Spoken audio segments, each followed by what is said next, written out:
Hammaga salom do'stlar. Bugun biz Zomin dam olish maskaniga keldik. Zominga kelib dam olish, aylanish, xullas maza qilib ketish, qanchaga tushish haqida bugun sizlar bilan batafsil ko'rib chiqamiz.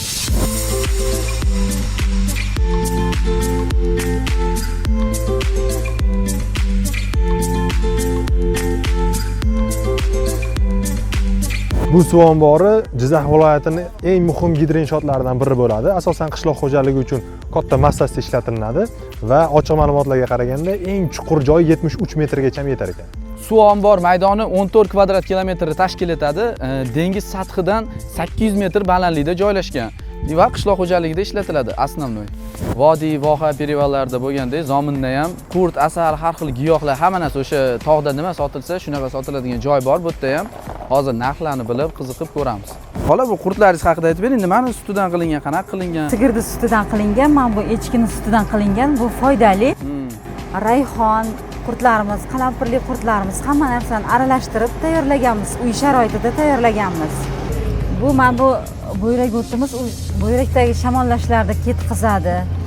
Mana bu anaqa rivoj tomiri, u sahrni ketkazadi, sahrni pasaytiradi.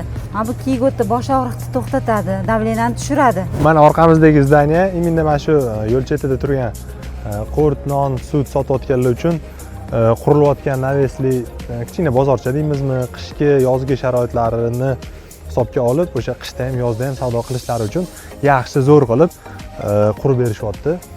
Endi bundan buyog'iga yo'l chekkasida changda turishmaydi. Mana shunaqa joylarda kelajakda xudo xolasa savdo qilishadi. Kelib ko'rsanglar, bilasizlar, zo'r like bosinglar, podpiska tashlaylar, bizni kuzatib boringlar. Do'stlar, yo'lda ovqatlanishga kirdik. Takoy skromnigina 4 ta shashlik, piyoz, choy, non. Shashlik donasi 60 mingdan ekan. Endi общий счетda chiqib ketayotganda ko'ramiz qancha bo'lganini. Hammaga yoqimli ishtaha. Ham rostdan ham yorib yuborishadi. 267 ming bo'ldi. 4 ta shashlik, bitta choy, non.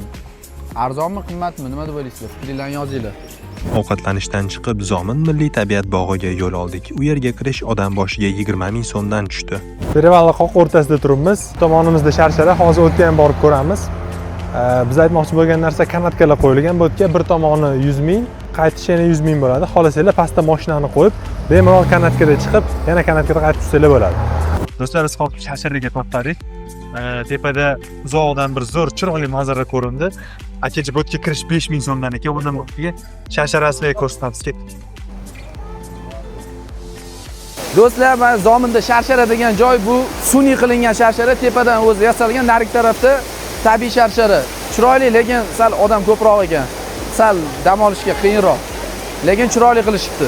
Kutilganidek Zominda ob-havo salqin. Zominga bir 8 marta kelgan bo'lsam, bir marta ham quyosh ko'rmaganman. Har doim bulut, salqin, zo'r havo bo'ladi.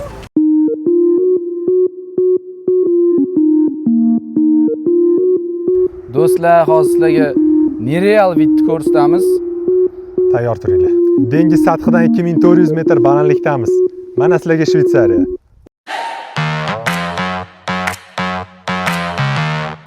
Zomin O'zbekistondagi eng o'rmonli joy hisoblanadi. Ko'ringlar vidni.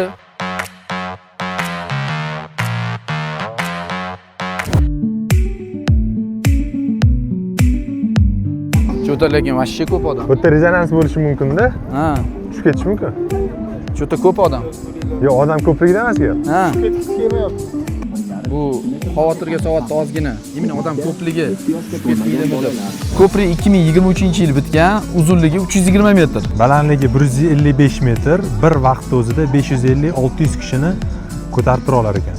Ko'prikdan o'tish narxi 60 ming, 2 kishiga 120 ming bo'ldi.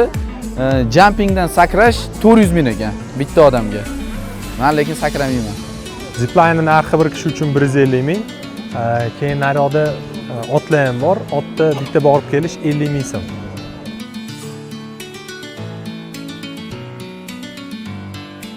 Do'stlar, bu videomiz ham o'z nihoyasiga yetdi. Sizlarga yoqdi degan umiddamiz.